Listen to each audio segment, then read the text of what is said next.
The headline for the liberation of men, for me, is that we get set up to be our own personal oppressors and the oppressors of everyone around us, our children, our intimate partners, period. And there's a way that that lack of love of self and nurturing of self and community is then propagated in our greater society. Hey there, and welcome to Work is Third, the podcast that is all about indulging in rest, setting boundaries, finding joy, and putting yourself first.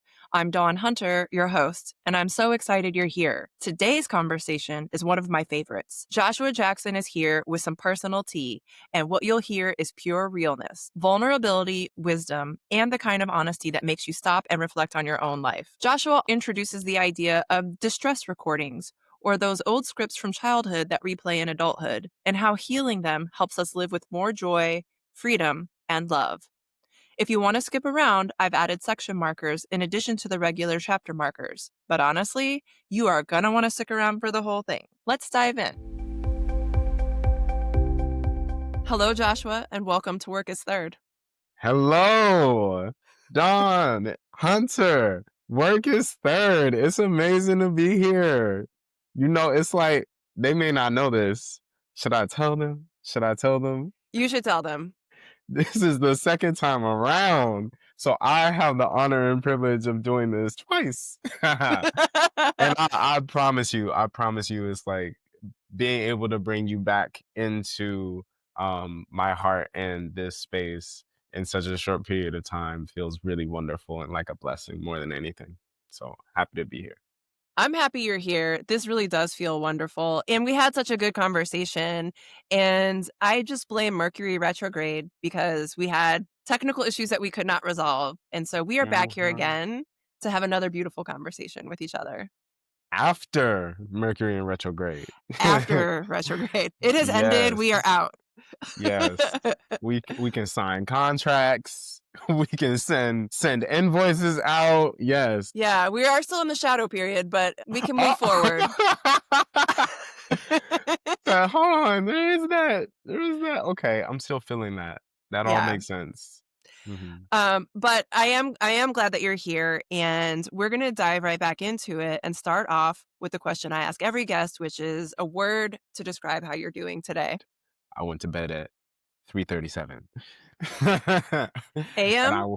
Yes, and I woke up for a meeting, and then I did my finances, and then I got some groceries, and then I showed up here. My word for today, something's ringing in my mind that I don't want it to be, but it sounds like confidence, and maybe that's something that I should be stepping more into. I feel like Mercury in retrograde has humbled me to the bone. A little bit of tea here. This is not tea. I feel like everyone knows. And if you ask me, I'll just tell you. I asked my partner, Coco's godmother, about marriage. And I'm just getting right into it. And yes. I asked her this question in like beginning of May, and she says, yeah, of course, let's have that conversation. We just have to wait till June. We get close to that date, and she's like, actually, something came up, boom, boom, boom. Let's wait until August. I'm like, okay, bet, child. Not only am I waiting another month, but the growth that has happened in those periods of time is just, I feel the timing. I'm calling in this language around spectacular timing. And I feel that energy of like, I set an intention, and my whole world is like, okay, let's prepare you for that. And it's been a lot. And I think something that I may need to learn also in all of that is that your confidence shouldn't ever falter no matter what you're going through. You get to learn, you get to fall, you get to fail, and still be the confident version of yourself that you are with every lesson that you pick up. And so maybe that's what I need to step into. And that is resonating in this moment as I speak it. Okay, we have so much to unpack here. Just a little bit. Just a little bit. Just a little bit. So your first thing is your word was confidence. Yes.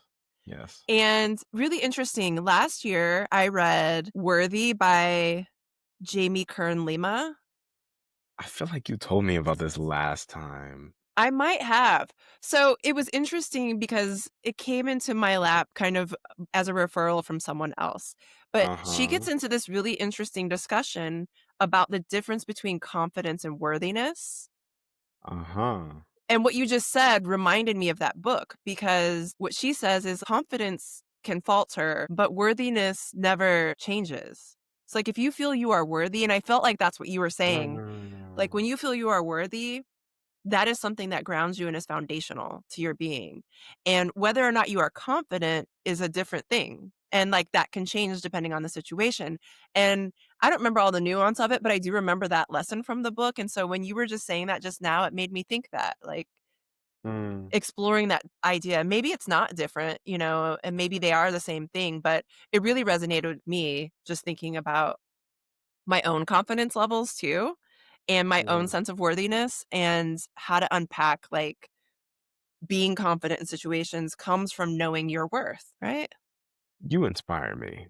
Let me tell you why you inspire me. Because you just introduced this whole boss ass idea into my life. And you just gently, like, here you go. Sometimes I feel like things are opinions, right? And sometimes I feel like these are just facts. That feels like it's just facts. That feels like it just makes sense. For me, wow, I'm really wanting to carry that. Because yes, even in my work with Rising Roots in this moment, I've stepped back, but as much as I've stepped back in like outreach and whatnot, my number one client is still loving and appreciating and wanting the work that I do. It makes me question like, oh, okay, maybe there's something I need to orient within myself and make sure I'm respecting and remembering who I am and the work that I've put in. I had a conversation with one of Karina's cousins, wife's mother. um, and she told me to remember that everything you do is amazing. And I was like, wow, because I was searching. Mind you, this has been these last 2 months. I've been fun employed. I'm totally stealing that from there's somebody I went to college with. Her name is Jackie. I forgot her last name, but Jackie, if you're watching this, I saw your post. And I'm stealing this from Jackie too.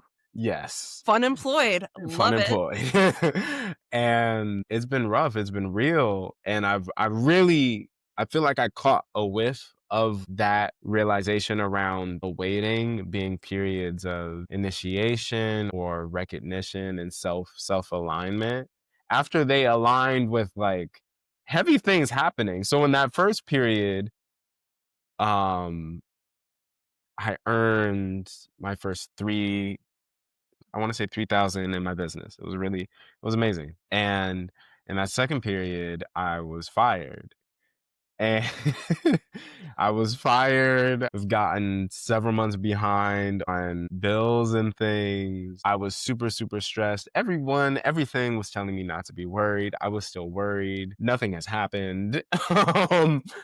And through all that, I started asking and reaching out to my elders and folks in my community around, like, hey, how did you navigate this feeling that I'm having around not necessarily purpose, but how purpose is lived out and really understand? No, it's really this trying to separate the conditioning of who I've been taught to be versus the reality of who I am meant to be.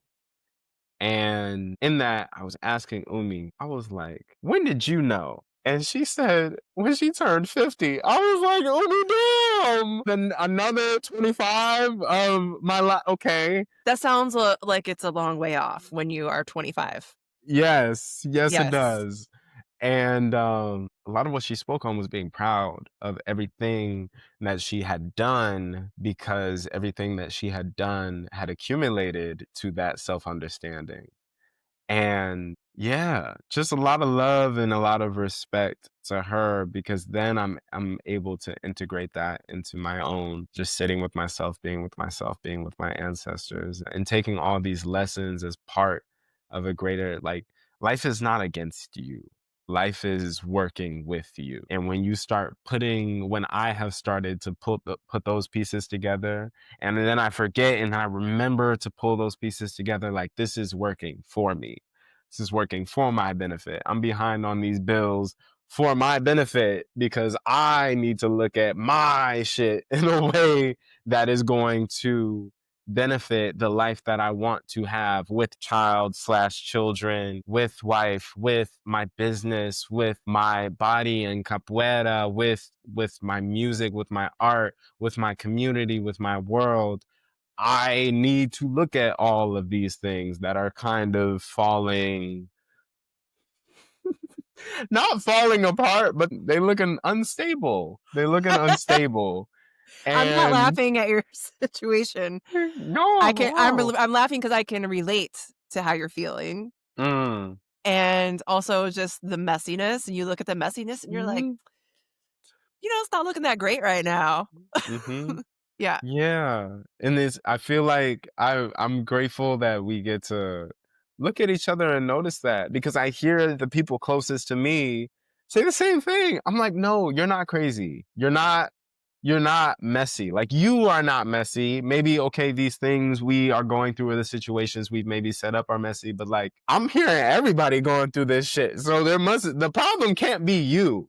The Yeah. problem may be, and as an Africana studies major, don't even let me get started on it, but the problem is not you. The problems exist, and the problems have been perpetrated, um, initiated, and propagated uh since before we got here, and they're still here, and pray tell we will continue to do the things that we can do so they never see our children. We grew up in this thing, in this version of this life, in this place, in this space. And so there's a lot of shedding that I think we're doing in order to become the fullest extent of ourselves, and understand that, ooh, I feel like the tea is, the more that you love yourself in the space that you are currently the fullest version of yourself, and the more that your actions stem from that place of, I love myself, so I am worthy of this, the more that you're able to even resonate with that space of the best version of yourself. I think back to all of my antics in the Yes. streets. I think about all them classes in college that I did not go to. I think about, thank goodness for Miss Caroline. Thank goodness for Professor Justin Emeka. Thank goodness for Professor Caroline Jackson Smith. Thank goodness for all of my professors, but those two in particular, because I think people know. I think people know. I think we know and we see. And the more that we can know and see that, like, this messiness is not you. You're growing, you're butterflying. And that's the thing. The more we choose to see that beautiful version of ourselves, the more I think we can see it in other folks, and then give them that grace, give them that trust, give them that love that then multiplies in their hearts the way it has in mine from these professors and so many other mentors, for me to Yeah. like use that and pull on that when things get heavy. You said so many beautiful things there. And I mean, one of them that really resonates is he talks about being 50 maybe before you figure it out, or some people figure it out. But I like to think of it as we are constantly growing. And so you could be having this conversation now at 25. You can have it again at 35, at 70. Hmm. I think you always are going to encounter these situations in life where you need to really you need to reevaluate Hmm. what it is that is driving you, what your passion is, where you want to spend your energy and time. And you're going to respond to that differently at different phases in your life. So you may get an answer today, and then 10 years from now, you decide to shift. And that's totally okay. Right? You don't have to keep doing the same thing, and you don't have to take the same approach. But like the No, other that's not big what I was taught. what? What? Wait, what were you taught? I have to know right now, and I have to stick to it for infinite amount of time. Well, aren't we all taught? I mean, I was taught that, right? Like Yeah. this is your job, this is what you're going to do. Or you go to school, you get this degree, and this is what's going to be your life. And what I have come to learn is that doesn't have to be. And I think embracing the idea that you can wear many hats and do many things in life, and all of them are you. Mhm. Mhm. Right. The other thing that you remind me of is, when they have like on Facebook or Instagram where they're like, what would you go back and tell your younger self in 3 Mhm. words? And my response to that is always love yourself first. Those would be my 3 words. Oh, speak to my soul. But I totally 100% Oof. agree with what you were saying, which is you have to love yourself first and best to be your best self for anything else you do in this world.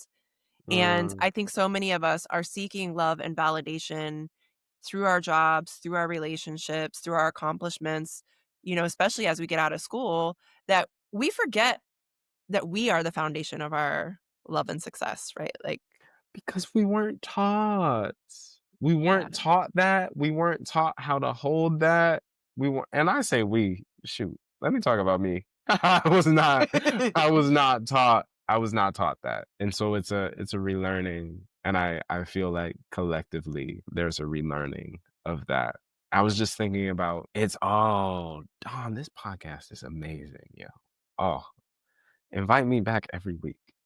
I Um, mean, I will sign you up every week. So oh, oh, I'm blushing. Okay. The I was thinking about this song. It's a pop song, and thank God for pop music, right? Because this is the first time I'm saying this. Hold on. It'll make sense. Keep watching. I feel like pop music is an excellent thermometer for where a lot of people are at in their minds. Because if you have that many people rocking with these lyrics in this record, it says something, right? James yeah. Baldwin said, as artists, we are meant to project the times. That is definitely paraphrasing. There's this record that came into my mind when I was over there by the cabinets in the kitchen. And the hook is, I love me better when I'm with you. Oh, I know that one. And this record came out within the past 10 years or so. And I'm like, see, I want this to be available for the children. So believe it or not, I'm attempting to monitor my cursing. Child, I mean, you don't have to do that. There's no requirement from me for you to do that. I love me better when I'm with you. And millions, at least millions, if not billions of people are resonating with that line. That, first of all, is very codependent. Second of all, it's not healthy. And I don't want to be, I feel like the cursing allows me to be funny, but I should be able to be funny without cursing like Bernie Mac, rest his soul. Yes. Yeah. Love that There's man. there's something there, right? Like, how are we looking at love and understanding love today? You have me discovering something about myself because I realized that love was such a core value of mine, and now I'm sort of connecting it to everything. And I just look at the absence of love, and even through my work in reevaluation co-counseling, which is the work isn't because of my soon-to-be fiance, Karina Paler. Hashtag Coco Paler on all streaming platforms, but you can only get the print by commenting in those comments on IG. Shout out. She introduced me to reevaluation co-counseling.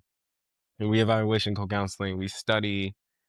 Um, I'm like, I know I have books. I know I have books. And, oh, perfect. On the money. So, Liberation of Men. Okay. The headline for the liberation of men for me is that we get set up to be our own personal oppressors and the oppressors of everyone around us, our children, our intimate partners, period. Mhm. And so when I look at the men in our world, and I'm talking about, whenever I talk about this, I'm talking about Donald, because I'm like, I look at Elon and I look at the Senate. And I look at, not even looking at the sides of this political atmosphere, none of these men are happy. And there's a way that lack of love of self and nurturing of self and community and lack of knowledge around what that looks like and being set up to perpetuate that is then propagated in our greater society. And I just see it. I'm like, you're not happy. Yeah. You literally, and we can make jokes about it, but like, you need a hug. in alignment with the literature and reevaluation co-counseling. And the reason that I do the work that I do in Rising Roots Emotional Mastery is, as young people, we get isolated from each other, and we have these breaks in intimacy and what intimacy and boundaries and love and warmth looks and feels like, and is supposed to look and feel like, at least supposed to in the context of our safety, both emotionally and physically. Those breaks and hurts, upon being sustained and not discharged, get reproduced into our patterns, thoughts, behaviors, and then our children come and they pick it up and carry it along with them. And so we're seeing a constant perpetuation of these behaviors, of these circumstances, of even the systems of, Cole was talking to me about not using ChatGPT anymore. And I'm like, oh my goodness. And then I'm researching it. I'm like, oh, I realize our infrastructure is not set up sustainably. Our infrastructure was built in a way to not recognize the full humanity and integrity of Black, Brown, Indigenous, BIPOC communities. And so now this amazing resources, these resources that can be very amazing, is built on top of that foundation. Well, you have said so many things though, and I don't want to lose the threads, because I'm like, we're going off here on all the things. Yeah. But what I heard you say is, so this last bit, which is, we have systems that are created on a foundation that centers a certain vision of masculinity that is harmful, among other things that it is based on, right? Those systems are based on, but that ties back into this idea of self-love, and that is the root of our behavior. That is, our love for ourselves, or lack of it, is what gets embedded in those systems. And that also translates to how we relate to others. I mean, is that what I'm hearing you saying? That's not what I was saying. Okay. But I'm grateful more than anything that God and spirit was cooking enough for that to be interpreted that way. Because when I said systems and foundations, I was thinking infrastructure. But when you think of, when you think of our family systems and the way we treat each other and the way we hold love as a foundational infrastructure of the life that we live and breathe on an everyday basis, then yes, that interpretation, I feel like that interpretation like takes it a step higher. I feel like you saw something that I was aiming for theoretically, and you like pinpointed it. It was amazing. I'm with you. I got your vibe, and I was like, let me see if this is where we're going. I mean, that's really what I thought of, though, because I do a lot of policy and advocacy work, and I really want people to feel like they have the tools to advocate for their own mental health and well-being, and their physical health too. But I feel that starts, the foundation of that is care. Like, you have to care about yourself, and you have to care about other human beings. And not just in a way that is relevant to your particular in-group. You know, I'm really interested in the biases that we hold. And like, you can define care, but you can say, I only care about people who are XYZ, but that's not real caring. And so I think opening and expanding your mind to a really broad sense of care that is very inclusive and recognizes that, you know, the collective consciousness I think you were alluding to when you were talking about how, if hundreds of thousands of people are resonating with certain lyrics, maybe there's something going on collectively, right? I think the same way for care, like, what does our collective consciousness tell us about how we care about the people that are in our communities, in our neighborhoods, in our jobs, the people that we serve? Maybe I'm going off on a tangent now. No, I love this. This is amazing. I could stay here forever. Literally. Just give me some water, some gluten-free crackers, and dairy-free cheese. I want to follow you on the music thing. Can I follow you on the music thing? Yes. Let's go there. Our music is reflecting things. Our people are reflecting things. And our actions are reflecting things. Our policies are reflecting things. And there isn't a lot of listening happening. There's a lot of talking happening. And it's hard for someone like me who, it was a distress recording, you know, right? I don't necessarily have the time to get into the foundations of co-counseling, but if you want to know, it's on my podcast on YouTube. Which we will link to. Yes, I promise it's real. Where my father is, the distress recording where my father is telling me, you're not listening, you're not listening, you're not listening, you're not listening. And in that, in whatever distress recordings your parents may have had, in my mind, I'm like, okay, I started to believe it and I started to internalize it. There's a way that men as young boys, there are ways that we are uniquely oppressed that position us to feel like we have to be first. We're supposed to be first. We're supposed to lead. And then we're also told those things. And then the oppression puts a chip on our shoulders to make that win a reality. So for someone like me, it's hard to listen. You know, it's hard to be like, I need to just listen. It's hard to, you know, jump in the waters of entrepreneurship and not know shit. And to learn like, oh, I actually do need to go slower. This wasn't going to happen as fast as I wanted it to, because as I believe it was Steve Harvey said, you know, I don't have microwavable talent. I don't have microwavable business. I don't have microwavable shit.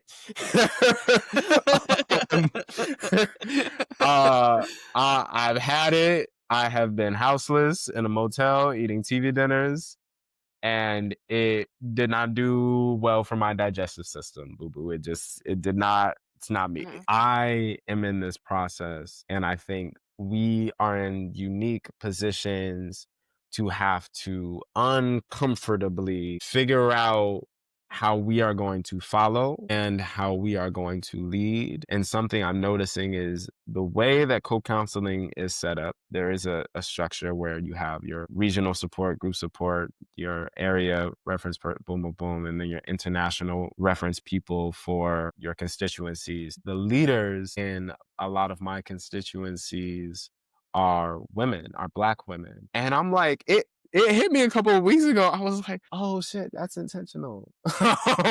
Because Black men don't have a lot of experience being led by Black women, but also being comfortable being led by Black women. And there's strong distresses around what that means and what that looks like. Can you still hold on to your masculinity being led by a woman, which I'm laughing because that shit doesn't make any sense. It's not rational. But if you understand where we have come from and where we have been, it makes a lot of sense if those distress recordings are still there. There's a lot of work that needs to be done in that space of love and rationally what that looks like without the distresses that we come up with as young people, as men, as boys.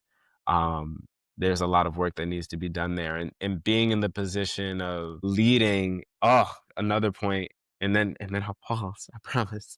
Another point that's in here is the emphasis of men leading men.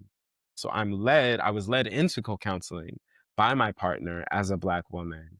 I'm being led in co-counseling by Black women. I'm grouped in a group with Black men, and the work that I do is leading men and boys. And so that all in all ties into this idea in co-counseling where you set your life up to be a contradiction to your early life and your early distresses. So the way that I'm setting it up is not what my early life looked like. I did not have the opportunities to do what I'm doing and live my life the way that I'm living it. And so if the more of a contradiction to that I'm living, the more that I'm able to keep a level head and make rational decisions and make decisions out of love rather than hurt and harm. I want to dive in more to what is a distress recording, because I think a lot of people are going to be, I think people are going to be listening to this and they're going to be like, I don't know what that is, but I would like to learn more. So tell me, what is a distress recording for folks who are new to the concept? Recording. Okay, I'll give you the simplest version I give everyone, / this is probably the version that Karina first gave me. And then I'll give you an example of what I see in my kids, and then I'll give you an example of what I see in myself. Simplest version is you fall off your bike and you hurt yourself and your parents don't give you the attention you deserve. They don't have the mental awareness or capacity to notice that you're hurt and hold space for it. So instead of meeting you like, oh my goodness, Timothy, I'm so, so sorry. Just keep going, keep crying. I know that hurts. You want me close? You want me? Okay, I'll stay right here. Yeah, take your time. Take your time. And leaving that space open for them to cry, shake, shiver, yawn, that's their discharging. If you interrupt that discharge, it turns into a distress recording that layers and layers and layers. So a recording around someone not coming to support you or having attention for your hurts can turn into you not having attention for your hurts and ignoring when you get hurt and ignoring the pains in your body. There's that. An example of one of my children is that this child, he said he was raising his hand to go to the bathroom. And I called on him, and instead of going ahead and going to the bathroom, he's sitting there and he's crying. He's mad. And I keep telling him, like, if you want space, if you want to take time in the back, go in the cool down corner, if you want to go ahead and use the restroom, it's fine with me. But he's kind of stuck there. I have a list of things in my mind through our coaching that this could have stemmed from, but that is a recording being replayed. So the recording it's like a movie, but you're the character in the movie. So whatever behavior was happening and you did not get to discharge that distress, that hurt that happened, that behavior will continue to play out in different versions that will stay very similar to that earliest response that you had as a child. So there is a way that someone did not see his needs and he feels like my needs aren't as you don't even care. Never mind. You don't care. So I'm just going to sit here, and he's trying, right? He's trying to peek out. He feels comfortable enough with me to be crying on the rug in the middle of a class in front of all of his classmates, but there's still something there. The stress recording for me, ooh, child, pick one. One that I'm realizing is there's a period of time where my father started working late. This is before we were houseless, and it's a little confusing. It's a little fuzzy for me. And no one was monitoring my bedtime. I continued to stay up late playing video games. And this is like, oh, this is not that bad. Child, please. Habit of doing this, right? Now, when it's late and I work at a school, which is very restimulating. So you have something that a restimulates an early hurt, right? We have plenty of hurts that happen in school around our agency being taken, doing things that we don't want to do, boom, boom, boom. So now I get home from school, from work, and I'm like, oh, now I have free time and I want to stay up late and boom, boom, boom. That's a distress recording. Child, you are getting older, which there's nothing wrong with that. Like, you're aging like fine wine, take your ass to bed. Like, you like read a book, do something. And as an entrepreneur, there's a life that I want to have that this distress recording is pushing up against, and I have to push back. So distress recordings are like movies where we are the character playing a role that no longer serves us. We are the character playing a role that no longer serves us. That is really powerful. I love that. You made me think so many things just now. I mean, the first was a bathroom example because it reminded me, as a grown ass woman, being on a virtual meeting, mind you, I'm at my home on Zoom, Mhm, and I had to go to the bathroom. At one point, it was just uncomfortably like, I really need to go to the bathroom. mhm, And I stayed on this meeting mhm. until the end. And then, and for anyone who's held it and like then had to go, it's just not a comfortable feeling. No. But later, this was a couple of years ago, I looked back and said, what on earth was I holding on to that I did not prioritize my own physical needs in that moment? Right? Mhm, Like that I didn't just say, I'll be right back. I got to go to the bathroom or I got to take care of something. Whatever. It doesn't even matter. I don't have to give people an excuse.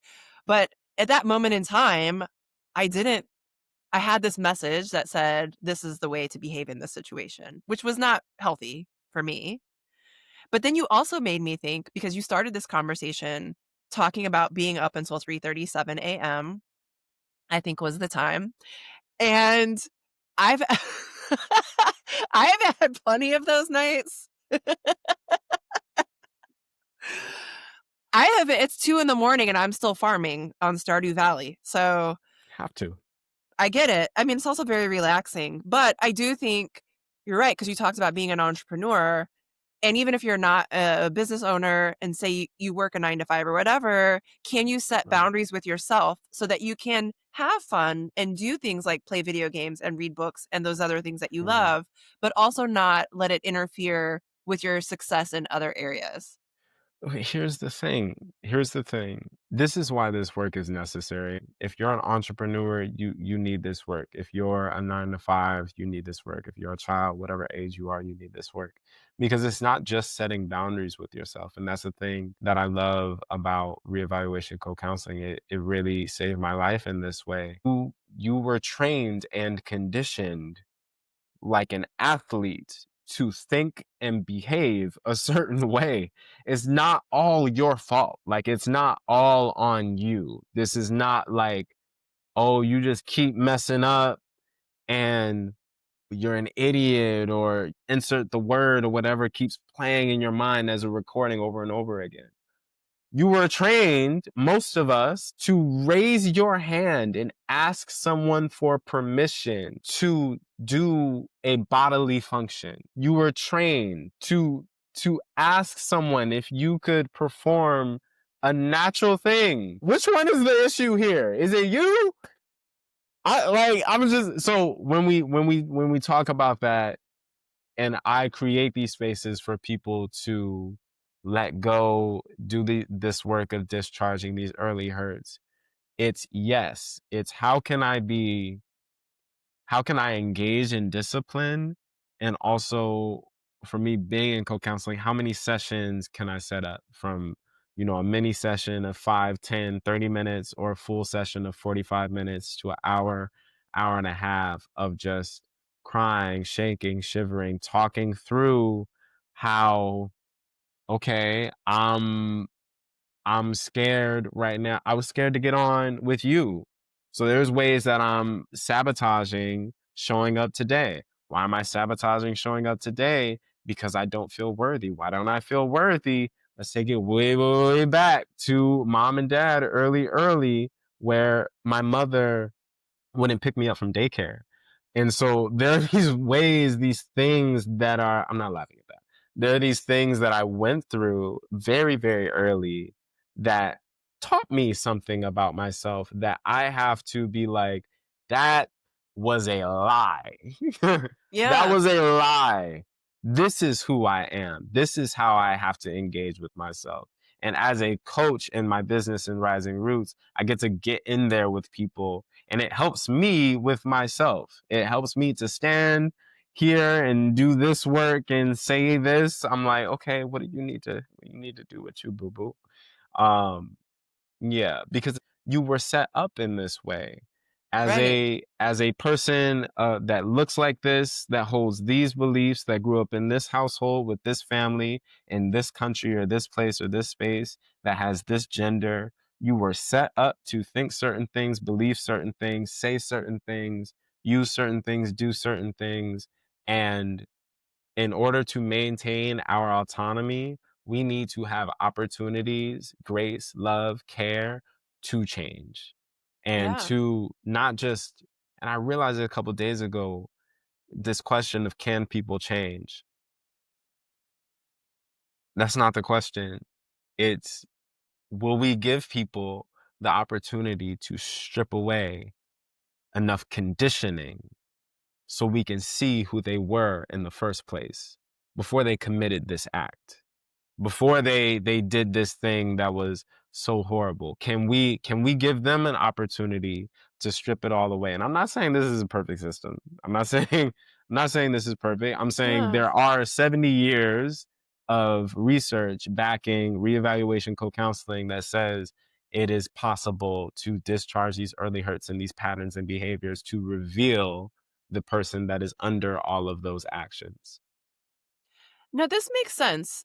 You actually remind me. I mean, a lot of folks probably know I worked in child protective services as my first career out of undergrad. And I worked in residential foster care and I worked with a lot of parents whose children had been removed. And most cases that you deal with are neglect cases, but Mm. you do get physical and sexual abuse cases, but that's a small proportion. A lot of it's neglect, right? And then it's the whole system, like how does the system define neglect and who gets to determine what appropriate living arrangements are and all that kind of stuff, which is a systemic issue.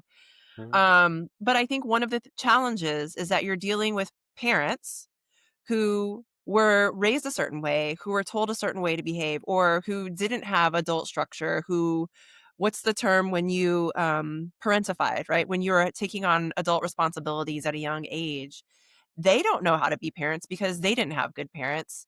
And now the state, is interfering in that family relationship because something isn't working. But I think you're right. I think we have to get at what were their learned behaviors. Can we help them explore that? Or can we put them in counseling or we put them in a situation that helps them explore that? And also at the same time, teach them ways to parent, ways to have better relationships with their children.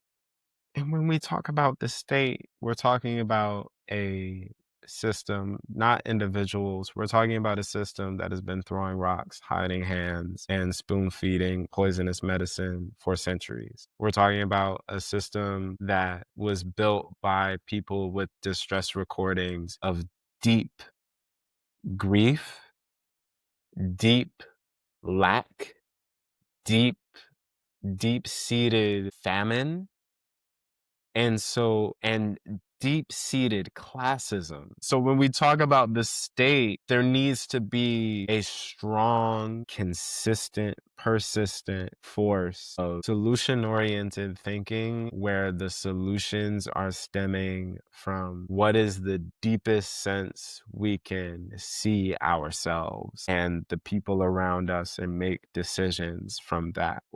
In co-counseling in session, you are blameless. The client is blameless, and it's my job as your coach to see you as blameless for your actions, because for that amount of time you need to see yourself as blameless, and you need to be able to recognize that, yo, if you went through that for centuries, there are ways, patterns, habits, thoughts, and actions that are literally encoded into your DNA, and it's not all of your fault.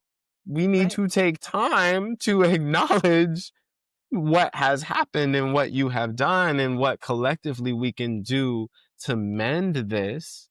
Yeah. But when you look at that, and for me as an Africana Studies major, finding reevaluation co-counseling immediately out of college because of Coco Pela, um, I'm like, oh, that makes sense. That helps me discharge around my feelings on capitalism, classism, sexism, because I'm like, okay, we have been set up in this way. This is a self perpetuating system of people not seeing and noticing what has happened that has brought us to this space of what is happening. And we have all of these grievances that we're airing at the same time without necessarily seeing each other. And it's hard.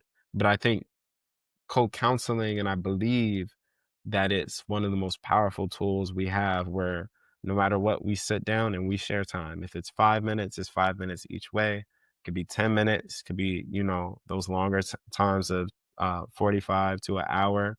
But that, I just imagine if more of us did that, if more men did that with each other, if more intimate partner relationships did that with each other, if more political leaders did that with each other. And you have to be rational enough to know that that's a pattern that you saw and you lived, and now it's encoded in the way that you act and speak. And that's something that now, because of the way the world is, we all have these patterns that come from these different areas and places that we have to deal with, because Yeah. they are obviously dealing with us. They are dealing with us in this moment in particular, in time.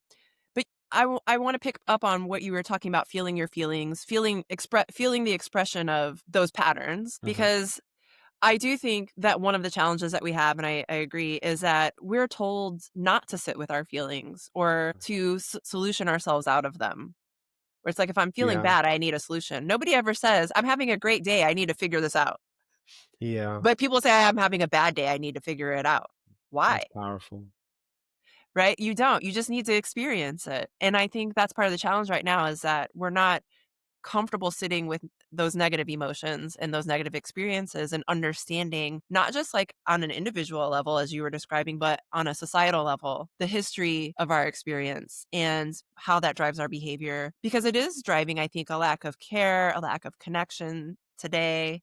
And you talked about grief. This is a podcast that is about joy, is about rest, it's about taking care of yourself, but to me part of joy is a conversation about grief Mm, because I think it's just to me, the extent to which you can experience joy is also the extent to which you can experience grief mm, and both of those things are an important part of your journey. I don't think you can have one without the other. But I think if we're always trying to avoid grief or to not deal with grief or allow grief to shape our behavior without really questioning its role in shaping our behavior, then we get stuck in those patterns that you're talking about. mm, That's what I was really taking from that. I mean, I do like to talk about joy, but I also wanna say, like, part of being able to feel joy is feeling grief and feeling like, sometimes things don't work. mm. Don, I feel like I don't know if you gonna air this, Don. I feel like I really said some things there. Grief, 'cause now we're on grief. I love the way you acknowledge the depth to which you could feel joy is the depth to which you could feel grief. And I feel like it's also vice versa. And similar to that, if I could snap my finger and change one thing about the world, it would be instilling an affirmation, a construct, a belief that when I save you, heal you, love you, support you, I am doing the same for me and my people. And when I cause harm, boom, boom, boom, boom, boom, boom, I'm doing the same to me and my people. That right there. We're syncing each other. Part of the distress recording that I'm seeing is that we don't have to do this together, that we can cop out, we can move here, we can move there, we can move to Mars, T, all the shade. And the reality is that's not the reality. We can't run from these feelings. We're trying. We're using everything we could think of. We're even making different things to use to run from these feelings. But when it comes down to it, oh come on, United in Grief, Kendrick Lamar.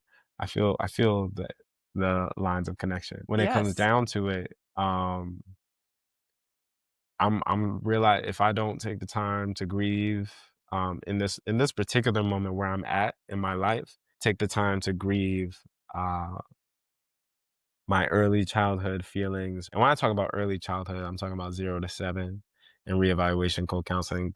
Those are the years where a lot of your habits get set in. If I'm not taking the time to discharge the grief that I have around what wasn't seen in me as a child, the time that I didn't get to spend with my godmother, with my mother, with my father, because of whatever they were doing that I then saw and picked up in these ways. If I'm not taking the time to grieve that, then I'm taking the time to run from it. And by taking the time to run from it, I'm running away from this amazing work that I've spun together by the grace of God and, being in the classroom and honestly enjoying my life. We're running from the joy that we could have. And it's not easy to sit with that. Oh my goodness. I still have uh this like pain in my chest from this very, very hard situation that happened with my father. This pain that it never went away. And I felt it for about 2 years consistently. So I would wake up and go to sleep with this pain. And then I want to say my sophomore year of college, it turned into an on and off thing. And then it went away. Junior year, senior year, and I was so happy. The more I sessioned and counseled, it's come back. It's come back for me to deal with and it hurts. And it's like I have patterns to relieve it through eating, and I have patterns to relieve it through spending, and I have patterns to relieve it through screens, and I have patterns to relieve it through things that are TMI and I don't need to say right now. But those are all when we can face them and look at them, I know for a fact I'm gonna be a happier person stepping outside in this body, in this crown, in this love, and this hope that my in heart of hearts, beyond any distress recording, underneath all of their actions, my parents and their parents and their parents knew that I am meant to become. You mentioned TMI a couple of times. Yeah, I'm sure that there is a line somewhere for lots of things, but I think it's really important to share our stories, right? I mean, that's part of why this podcast exists, is it helps to hear what other people have gone through and to know that you're not alone in that experience. I Okay. think, right? Like, to know that we can have these childhood experiences that shape us Yeah. in unhealthy ways, and then we're not alone in that experience, and that we're all trying to navigate that as adults, trying to figure out how to feel those feelings and how to be better versions of ourselves. And I think if we don't share those stories, then we do a disservice to the people in our lives and to the people in our community. So I appreciate you being willing to share those experiences. Ooh, I was like, okay, Don, I could press the button on the rest of the tea. There's a tea dispenser on me. You know? No, this is why you're coming back for future episodes. Don't forget. No, We it's can't not. Hold on. we can't get all the tea today. Ah, Yeah. okay. Um, but I'm looking at our time, and I've really appreciated our conversation because I think it's been really rooted in understanding ourselves and understanding all of the nuances of our emotions. And I Yeah. appreciate that because I think that is part of when I think of work. I mean, gosh, in this conversation, I'm like, work is not even on our list right now, right? We're just talking No. about how do we be better humans. Yeah. Work's not part of that conversation. Yeah. And so I really appreciate that. And I do actually have to have you back because I want to talk more about what it means to be liberated. So when you talk about it was the liberation of men, that booklet you held up. Yes. Yeah, and I want to learn more about that because I do think it's important to think about especially your perspective and the understanding of what are those things about masculinity that do affect our culture, that do affect our relationships. And I'm glad that you started that conversation. Oh, child. I feel like, please, please, we gotta record and soundbite this last 5 minutes of you talking and like literally go into the next one with that. Okay. I just want to say, give some credit where it's due. I might cry a little bit. The Liberation of Man. This is by John Irwin, Harvey Jackins, and Charlie Grenier. You will see.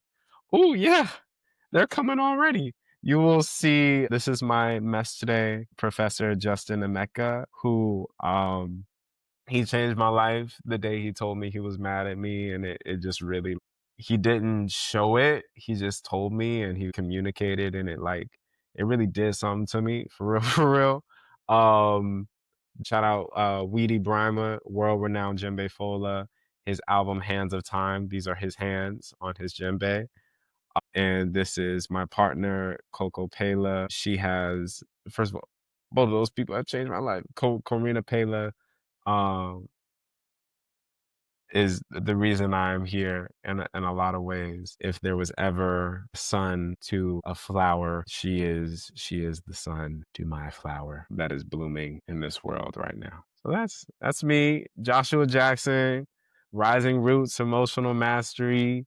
Yeah, yeah, yeah. You know what it is. We are bringing hope, joy, and reevaluation of who you are, who you really are, beyond any of the actions, words, or patterns. I want to get deep down into the joyful human being that you are meant to be. I would love to work with you. Please feel free to see my website. You can Google Rising Roots Emotional Mastery. It should be the first thing you see, or you can go to thebestmancoaching.com and see my whole bio and everything. Rising Roots Emotional Mastery 2025 on all the platforms.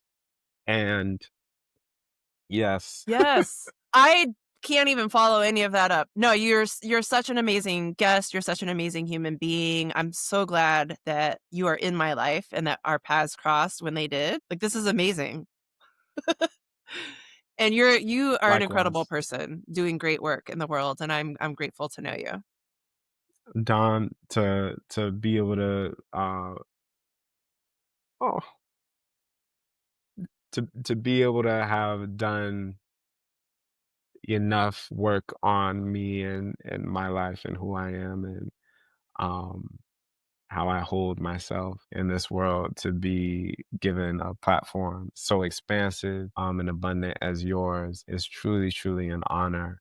And I'm so, so grateful for this second opportunity to be even more real with you and more real with the people and to be this version of myself in front of you and in front of whoever is choosing to watch. Well, thank you for being yourself. And to listeners, stay tuned for part 2 of this conversation, Oh, yeah, absolutely. which will be coming up. Yeah. Well, it's been beautiful to have you here. And thanks Oh, again it's a for being blessing. here Thank you. today. Thank you. Thank you, Don. Joshua's vulnerability and truth telling in this episode remind me of why I started Work is Third in the first place. It's about conversations that help us love ourselves first, set healthier boundaries, and live more joyful human lives. If this episode resonated with you, please subscribe, rate and review it, and share it with someone who needs to hear it. Until next time, put yourself first.